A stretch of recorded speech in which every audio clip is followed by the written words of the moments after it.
Niente di fatto, governo in stallo anche sul provvedimento più atteso dalle categorie economiche. Rinviato ai prossimi giorni il Consiglio dei Ministri che doveva definire il testo del decreto sui debiti della pubblica amministrazione nei confronti delle imprese.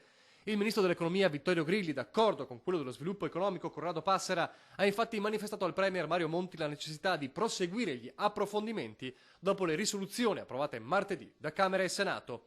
Un nuovo schiaffo al mondo imprenditoriale nel periodo più difficile. Un rinvio che conferma lo scetticismo delle categorie economiche venete espresso in questi giorni sullo sblocco dei debiti.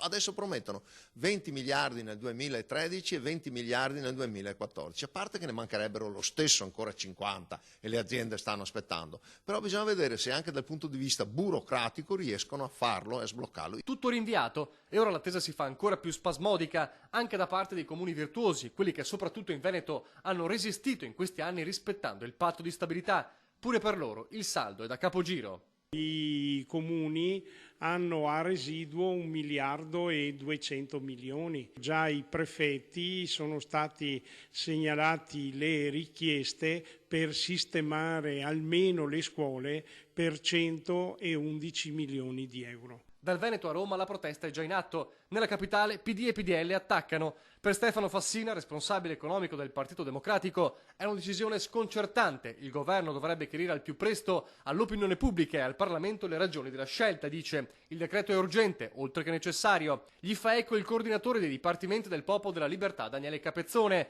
I tecnici o mettono le tasse oppure non sanno decidere alcunché.